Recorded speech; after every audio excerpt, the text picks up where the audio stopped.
Most of us were taught in school that the great apes, the early hominins, and our species, Homo sapiens, evolved in Africa, and that we are all Africans.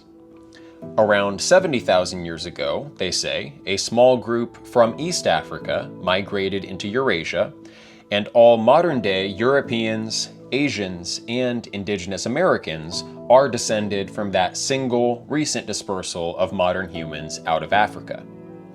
In other respects within anthropology, there's been a tendency to focus on local developments and indigenous wisdom over the influence of more developed upon less developed populations.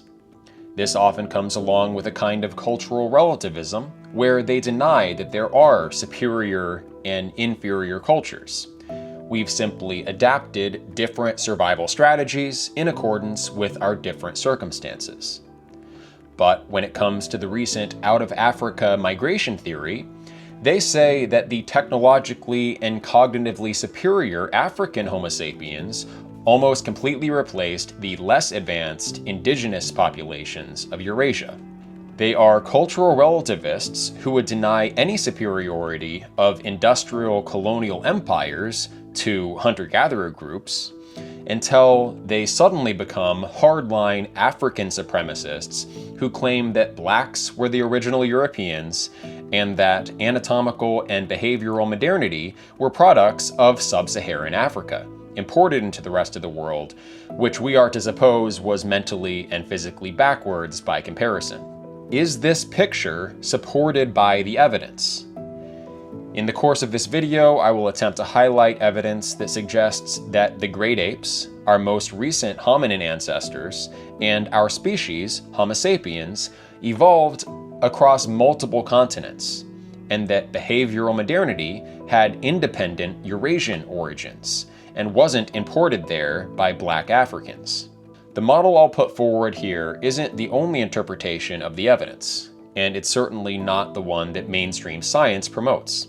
But it is consistent with the available data, scientifically viable, and questions a bundle of assumptions that out-of-Africa theorists routinely make. The first generally recognized human ancestor after our lineage split from chimpanzees is Sahelanthropus, which was found in Chad, in Central Africa, and is dated to around 7 million years ago. However, a 2017 study suggested that Gracopithecus, found in Greece and dated to 7.2 million years ago, may actually be our earliest human ancestor after our split from the apes, based on the morphology of its teeth and jaws. And there's a growing viewpoint that the great apes in general largely evolved in Europe rather than Africa from 13 million to 7 million years ago. There is Oranopithecus from Turkey, dated to between 8.7 and 7.4 million years ago. There is Dryopithecus from France, Spain, and Austria from 12.5 million years ago to 11.1 million years ago. And there's Pierolopithecus from 13 to 12.5 million years ago. All of these great apes may represent common ancestors shared between humans, chimpanzees, and gorillas.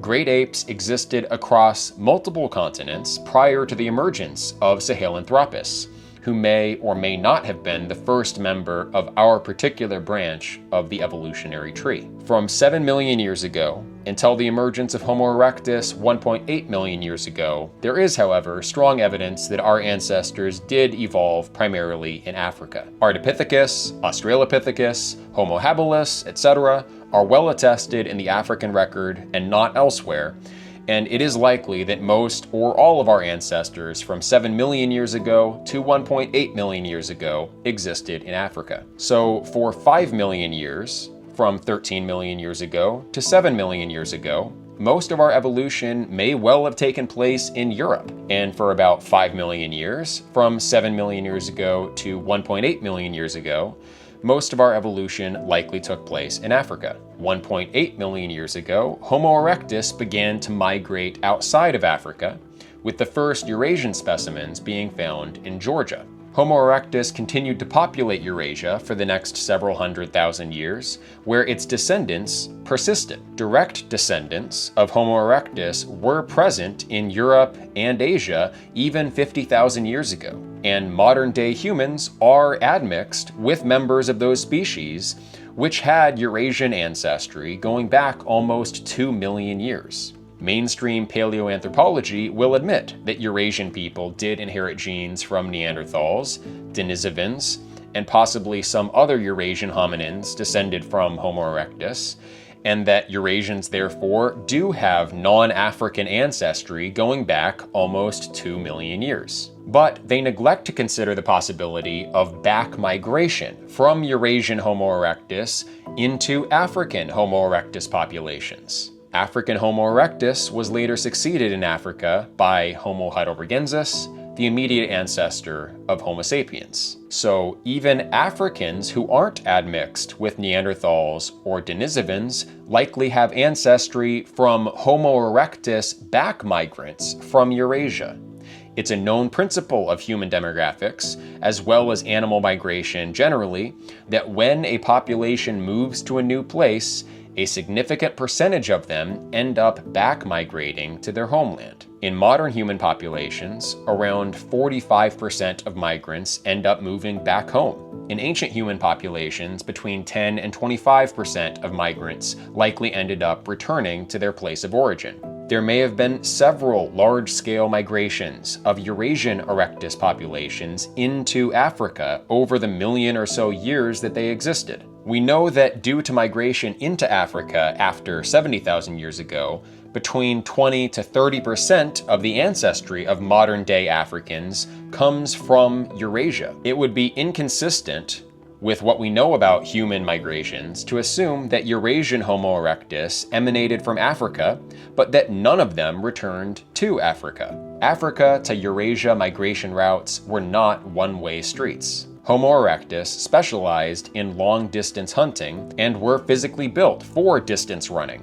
So it's fair to assume that long-distance migration was normal for Homo erectus and that migration was common both from Africa to Eurasia and from Eurasia to Africa. There's no reason to assume that Eurasian Homo erectus did not contribute to the African gene pool. Even sub-Saharan Africans very likely have Eurasian ancestry tracing back over 1 million years. One of the descendants of Homo erectus in Eurasia is known as Homo antecessor, found in Europe, dated from 1.2 million years ago to 800,000 years ago. Following antecessor, we find Homo heidelbergensis, the immediate ancestor of modern humans, in both Europe and Africa. And some have argued that the morphological similarities are stronger between European Homo antecessor and heidelbergensis than between African Homo erectus and heidelbergensis. So it is entirely possible that the immediate predecessor of Homo sapiens originated not in Africa, but in Europe. Regardless of where heidelbergensis originated, the fossil record shows that it thrived across Europe and Africa for hundreds of thousands of years. We know that in historical times, the majority of migration in the human species has been from northern latitudes to southern latitudes. We also know that for many mammals, brain sizes tend to be larger in cold-adapted members of the species. We know that over the course of Homo heidelbergensis's existence, brain sizes increased from about 1,100 cubic centimeters to as high as 1,400 cubic centimeters. Judging from what we know about selection pressures towards larger brains and from what we know about historical migration patterns among Homo sapiens, much of the evolution within Homo heidelbergensis towards anatomical modernity and larger brains likely took place in Europe. Heidelbergensis may have had either an African or a European origin. We don't know. But clearly, the species existed in both continents, and the evolution of the species occurred in both continents, not solely in Africa.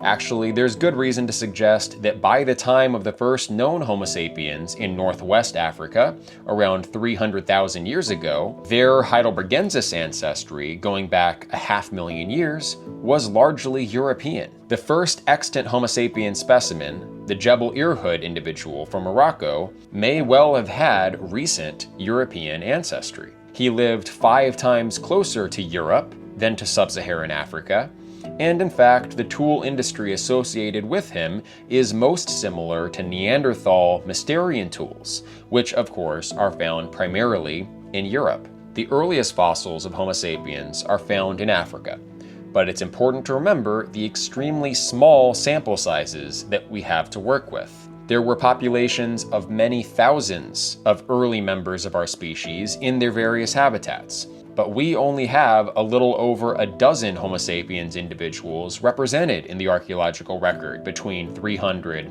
and 100,000 years ago. And as we will see, not all of the earliest Homo sapiens are found in Africa. We can safely infer that from around 300,000 years ago, travel between Europe and Africa had been reduced because Neanderthals in Europe diverged strongly from the Homo sapiens in Africa and Asia. As far as we know, Homo sapiens developed primarily in Africa from 300,000 years ago to 260,000 years ago. But even as early as 260,000 years ago, we find possible Homo sapiens remains from China. There are remains from Greece dating to 210,000 years ago, and from Israel dating to 180,000 years ago. There's a known Homo sapiens lithic industry, or stone tool complex, found in Arabia dated to 130 to 70,000 years ago, indicating a long-sustained Homo sapiens population outside of Africa, well before the supposed recent African migrations. And there is further evidence of sapiens' presence in China 120,000 years ago, and in India 100,000 years ago. Out of approximately a dozen sapiens fossils found that date to between 300 and 100,000 years ago, a sizable proportion of them are actually found in Eurasia, not Africa. Mainstream anthropologists will argue that these early sapiens in Eurasia died out and were later replaced by the hypothesized recent African migration. But they don't know this on the basis of genetic testing, as none of these samples older than 100,000 years ago have been genetically mapped. We can't recover intact DNA strands long enough to map the genomes of fossils more than 50,000 years old. Just as, like we've discussed, there were likely migrations between Europe and Africa of Homo heidelbergensis, and just as travel likely occurred between Eurasian and African Homo erectus, and just as migrations have occurred from Eurasia into Africa in recent times, so many of these early Eurasian Homo sapiens likely migrated into Africa. Based on the fossil record and what we know of historical population movements, sub-Saharan Africans likely trace a portion of their ancestry to some of those Homo sapiens that lived outside of Africa more than 200,000 years ago. There's no reason to believe that all migration between Africa and Eurasia went in one direction, but that is the core assumption that underlies the recent out-of-Africa theory. The argument that these early members of our species from Europe and Asia died out is generally made on the basis of genetic modeling, which is based on many assumptions. And they do not assume widespread back migration, despite it being a known phenomenon when it comes to more recent human migrations, when they calculate the divergence time between African and non-African lineages. The 70,000-year-old date for a large-scale migration out of Africa is not strongly argued for on the basis of archaeological evidence. There aren't major stone industries that suddenly make their way from sub-Saharan Africa into Eurasia around that time. There's no known archaeologically attested human culture which is identified as the out-of-Africa group by theorists. Instead, the 70,000-year date is based on genetic modeling, which neglects the likelihood of high levels of back migration of Eurasian Homo sapiens to Africa. The reasonable assumption is that ancient Homo sapiens behaved similarly to known modern humans and other migrating mammals, and that a sizable percentage of the early Eurasian Homo sapiens probably moved to Africa to contribute to the African Homo sapiens gene pool.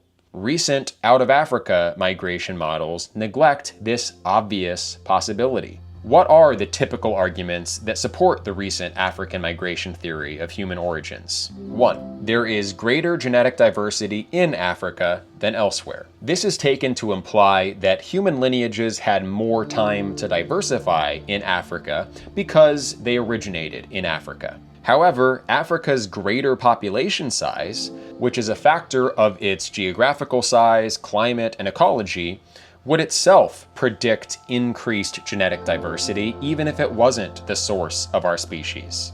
More genetic mutations have a chance to develop in larger populations by virtue of the fact that there are more individuals to work with whose genes might happen to mutate. Africa's large, stable population would have retained more divergent lineages than Eurasia's smaller, less stable population. We also know that there's been a history of more dramatic population turnovers in Eurasia in comparison with Africa. So while older lineages tend to survive in Africa, older lineages are often replaced in Eurasia. There are many instances of large-scale movements of peoples that led to demographic changes in Europe and Asia. Genetic testing shows that there were at least 2 major population turnovers that happened in Europe during the Upper Paleolithic. The spread of the initial Upper Paleolithic across Eurasia was also probably associated with major population turnovers. In more recent times, the spread of Neolithic technologies and the Indo-European languages were both associated with major population changes. So, based on the smaller size of historical Eurasian populations, and based on their history of dramatic population turnovers, we would predict that Eurasia would have less genetic diversity than Africa, even if it was the origin point for our species. 2. Eurasian DNA shows a strong bottleneck around 60 to 70,000 years ago, implying a single dispersal of a small group of people from Africa. The argument supporting a major population bottleneck is made on the basis of limited genetic diversity in Eurasia. But this doesn't require a bottleneck to explain if we consider the aforementioned history of population turnovers. But there is good reason to believe there may have been a major population bottleneck event in Eurasia around 70,000 years ago, not because a small group migrated from Africa, but because a large number of people were killed off in the aftermath of the Toba supervolcanic eruption in Indonesia. The Toba eruption, the largest known eruption in human history or prehistory, occurred around 74,000 years ago. It's very likely that this would have had a major impact on Eurasian Homo sapiens and less of an impact on African Homo sapiens who were further from the eruption. A population bottleneck does not logically imply a single dispersal event out of Africa. We lack corresponding archaeological evidence to support the hypothetical single major dispersal event, and we have evidence of other factors which would fully explain a bottleneck in the Eurasian population around that time. 3. Y chromosomal Adam and mitochondrial Eve can both be traced to 200,000 years ago, and the oldest Y DNA and mitochondrial haplotypes are found only in Africa, so Adam and Eve were African. Because of the nature of how genetic mutations accumulate through the generations, we can create tree diagrams modeling which lineages are descended from which lineages and when these lineages likely separated. The points at which the branches of this tree diverge correspond with different haplotypes. By looking for the presence or absence of certain genetic mutations, we can classify which haplotype and thus which branch of this tree that a person belongs to. The DNA for the Y chromosome is only passed down father to son, and so that tells us about the history of paternal lineages in our species. Y chromosomal Adam is the most recent man from whom all living men inherited their Y DNA. Mitochondrial DNA is passed down mother to daughter, and so that tells us about the maternal lineages in our species. Mitochondrial Eve is the most recent woman from whom all living women inherited their mtDNA. The oldest haplotypes of the genetic trees for both Y-DNA and mitochondrial DNA are found almost exclusively in Africa today. While it is completely possible that all Eurasian Y-DNA and mtDNA lineages went extinct and only African Y-DNA and mtDNA lineages were passed on, based on our previous observations about Eurasian population dynamics, it is also possible that Y-chromosomal Adam and mitochondrial Eve could have actually lived in Eurasia 200,000 years ago, then spread their genetic markers to Africa through migration, where these lineages were preserved in Africa's large, stable population. And since then, those more archaic lineages may have gone extinct in Eurasia due to the Toba eruption, as well as its history of major population turnovers. The fact that most archaic Y-DNA and mtDNA lineages are preserved in Africa does not imply that that's where they originated. Y-DNA haplotypes A and BT and mtDNA haplotypes L and L0 might have been present all across Africa and Eurasia 150,000 years ago. Indeed, there's evidence of the introgression of a deep basal L1 through 6 mtDNA lineage into Neanderthal populations in Siberia. So we know that at least some of these older haplotypes were present in Eurasia at one point. These very archaic lineages may have survived in Africa and died out in Eurasia. So while it's possible that Y-chromosomal Adam and mitochondrial Eve lived in Africa, it is far from implied by the evidence and far from proven. 4. The human fossil record favors Africa as our origin. As we've discussed, there are only a little over a dozen Homo sapiens individuals attested in the record, which are over 100,000 years old. Some of these are found in Africa, some are found in Eurasia. People will point to advanced cultures displayed in African sites, like the Blombos Cave or Pinnacle Point in South Africa, showing diverse subsistence strategies, division of labor, and symbolic behavior. But there is also evidence of complex symbolic behavior and sophisticated stone tools in the Levant, associated with the skull and Kafsa fossils dated around 110,000 years old. Most of the early advanced sites in Africa are found in South Africa, not East Africa, where the out-of-Africa migration supposedly came from. When we're looking for the origins of the Eurasian Upper Paleolithic, which first occurs in the Levant, the fossil record points to the long-standing indigenous Levantine developments. We don't require the assumption of a far-flung movement of people from South Africa or Sub-Saharan Africa generally. There are advanced Homo sapiens tool industries found in Eurasia as early as 130,000 years ago that may have developed into the early Upper Paleolithic, perhaps with some influence from the Neanderthals, who also inhabited the Levant. The initial Upper Paleolithic emphasized large blades, after all, like the Neanderthal Mysterian Middle Paleolithic industries, and unlike the small flake toolkits of the African Middle Stone Age. 5. Africans don't have archaic admixture from Neanderthals and Denisovans, implying that Eurasians who do have it gained it during their migration out of Africa. This is simply a non sequitur. The fact that Eurasians have archaic ancestry going back locally in Eurasia hundreds of thousands of years does not somehow imply that they recently migrated from Africa. In fact, even sub-Saharan Africans do have low-level Neanderthal ancestry, which is evidence of historical back migrations from Eurasia. Archaic admixture in modern humans actually argues more strongly against the out-of-Africa hypothesis, since sub-Saharan Africans have between 2 and 19% of their ancestry derived from an archaic African hominin that Eurasians are not descended from. So a population similar to modern-day sub-Saharan Africans could not have been the source of Eurasian humans, because if they were, modern-day Eurasians would all carry that same genetic signal of between 2 and 19% admixture from an archaic African species. But Eurasians don't have that admixture and therefore did not migrate from a population like modern sub-Saharan Africans. 6. There is a continuity of tool industries in Africa and a discontinuity of their development in Eurasia. This is false. There is a consistent development of Middle Stone Age technologies found in Arabia and the Levant,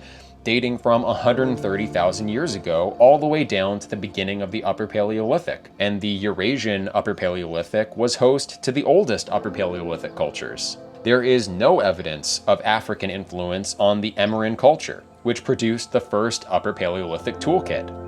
As mentioned earlier, the Emerine culture produced large blades, like the Neanderthal Mousterian tools, and there was a local Neanderthal presence in the Levant at the same time. Far from being imported thousands of miles from the Great Rift Valley in East Africa, the emergence of the Upper Paleolithic stone industries can be traced to indigenous Near Eastern Homo sapiens activity, as well as indigenous Neanderthal stone industries. 7. Molecular clock estimates put the divergence time between African and non-African Homo sapiens at around 70,000 years ago, implying non-Africans left Africa around that time. If, as we are suggesting here, there were large-scale migrations from Eurasian Homo sapiens into Africa, that would skew the clock estimates toward the younger side because it would have led to the Eurasian and African gene pools becoming more similar than the actual date of their geographic separation would predict. When populations separate, they begin to genetically drift from each other. And so, based on the known rates of genetic drift, we can predict when separation took place. But if there was migration from Eurasia into the African gene pool, that would make it look like less time had been spent in different continents, since it would look like less drift had occurred. These populations may have first diverged as early as 260,000 years ago, as we've seen from the fossil record. If there was frequent back migration from Eurasia to Africa in the intervening time, that would have drawn together the genetic distance between these continental populations, and our molecular clock estimates would be skewed. The irony is that it is these very molecular clock models that are used to argue that the archaeologically known early Eurasian Homo sapiens did not contribute to the modern gene pool. But if we take the presence of early Homo sapiens in Asia as an indication that there were probably back migrations into Africa, as would be suggested from what we know of population dynamics in general, then this would provide strong evidence that our molecular clock estimates themselves are off. They use the molecular clock to argue that the fossil record is misleading, but if we just take the fossil record at face value, it would suggest the molecular clock models are based on bad assumptions. The narrative that we've been taught is that sub-Saharan African populations were more developed and they populated the rest of the world. The path between Africa and Eurasia was a one-way street, with African humanity replacing Eurasian humanity. Remarkably, the genetic evidence actually suggests more movement, if anything, in the opposite direction. Between 1 and 5% of modern sub-Saharan African ancestry originated in Eurasia in recent times. And if these ancient back migration events did take place, that proportion of Eurasian ancestry in modern sub-Saharan Africans may be far higher than our current estimates suggest. On the other hand, we know that most Eurasian populations had no genetic contribution from sub-Saharan African populations because they lack that archaic African ghost lineage admixture. The road between Africa and Eurasia was a two-way street. And actually, it looks like Eurasian genetics contributed more to sub-Saharan African genetics than the other way around. There may well have been a population bottleneck between 70 and 50,000 years ago in Eurasia, but the known Homo sapiens populations indigenous to Arabia, the Levant, and North Africa are far better candidates for the source of an Upper Paleolithic population expansion than East Africans. There's evidence of a strong divergence between North Africans and sub-Saharan African populations going back many thousands of years. North Africans today are far more related to West Eurasians than to sub-Saharan Africans, and that was likely the case in ancient times as well. Even if there was a major population expansion specifically from North Africa around 70 to 50,000 years ago, and the archaeological evidence really doesn't support that, it supports an expansion out of the Levant, if anything, but even if it was a North African population, that population did not share the archaic ancestry that sub-Saharan Africans possess. and was likely already many tens of thousands of years diverged from sub-Saharan Africans. North Africa has been in greater contact with Eurasia in recent times, and North Africa would have likely received the lion's share of Eurasian migration into Africa in ancient times as well. The inhabitants of North Africa and the Near East by 50,000 years ago would likely have already evolved far lighter skin tones than sub-Saharan Africans based on the latitudes of their homelands. And there's no reason to assume that their ancestors ever had very dark skin like sub-Saharan Africans. It's important to note that the inhabitants of the Near East around 50,000 years ago were not especially related to modern Near Easterners. They were the ancestors of modern Europeans as well. Modern Near Easterners often have sub-Saharan African admixture due to their long history of engaging in the African slave trade, and ancient samples from the Near East don't show this signature. Because of this, modern Europeans are probably more closely related to the Near Eastern founders of the Upper Paleolithic than are modern-day Near Easterners. People will argue from the existence of Negrito populations in South Asia, Southeast Asia, and Melanesia that the first migrants into Eurasia were short and black, like the Negritos. But if they're willing to argue that skin tones evolved towards lighter shades in more northern latitudes over the last 50,000 years, then they should admit the equal possibility that Negrito populations had selective pressures towards darker pigmentation over the last 50,000 years. There is genetic evidence that suggests Negrito populations may have admixed with archaic South Asian hominins that northern Eurasian populations didn't. So there is no reason to believe that the appearance of the Negritos is a good representation of the physical appearance of our earliest Eurasian ancestors. If the recent out-of-Africa proponents believe that Near Eastern populations evolved their current skin tones over the course of only a few tens of thousands of years after their arrival from East Africa, but we now know that Homo sapiens existed in the Near East as far back as 180,000 years ago, then we would predict, according to their own timescales, that the Near Easterners who lived in that region 50,000 years ago would have already evolved lighter skin tones if they ever had darker skin tones to begin with. There is no reason to believe that North African Homo sapiens ever had the dark skin that we see today in sub-Saharan Africa. For some reason, we are taught that being black is the human default, and lighter skin is an ephemeral mutation away from that default. But there is no genetic evidence to support that. It's entirely possible that even the first Homo sapiens we know of in Morocco had light skin tones like many modern-day North Africans. And as Homo sapiens spread southward into sub-Saharan Africa and mixed with more archaic human lineages in that region, that they then acquired the dark skin that we see today in that part of the world. Mainstream articles will often put forward that the earliest Upper Paleolithic Europeans had dark skin, like modern sub-Saharan Africans, because they didn't have the specific deep pigmenting gene variants that modern Europeans have. But skin pigmentation genetics are complex, and many different genetic mechanisms have been responsible for either pigmentation or depigmentation in different human populations in different times and places. East Asians have a different genetic mechanism for lighter skin than Europeans, and Neanderthals had a different genetic mechanism than either Asians or Europeans for their lighter skin tones. Rather than testing for all of the possible genetic variants in Upper Paleolithic Europeans that might have been responsible for lighter skin tones,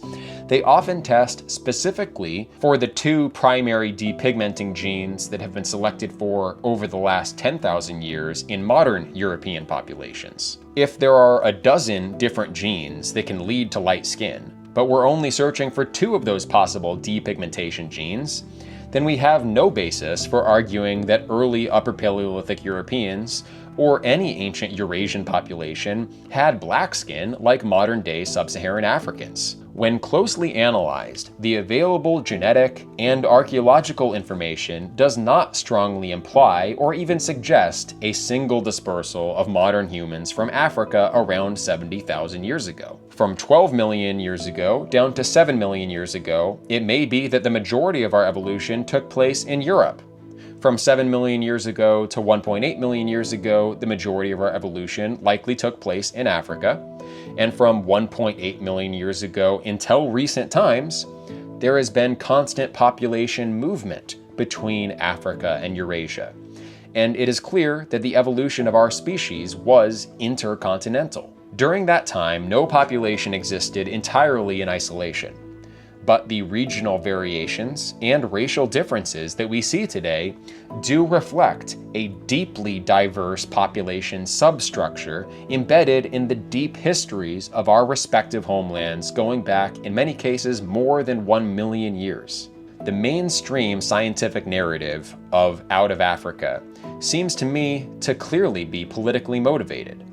Because of hypersensitivity to historical racial injustice, especially when allegedly carried out by advanced white societies on less advanced non-white societies, modern science has ended up promoting a black supremacist narrative of prehistory that does not accord with the evidence. We should see the recent out of Africa theory for the overblown, politically charged dogma that it is. Eurasian racial groups should feel free to develop their own narratives of their own human story tied to their own lands. They can justifiably drop the idea that we are all Africans. For my part, as a person of European descent, I feel an obligation to share a scientifically coherent narrative of European prehistory that affirms our distinctness and celebrates our contributions. If you'd like to see me pick up the threads of that story from where we left off here, going into the Upper Paleolithic from a European perspective, in an attempt to give European people a deep sense of grounding in their unique identity,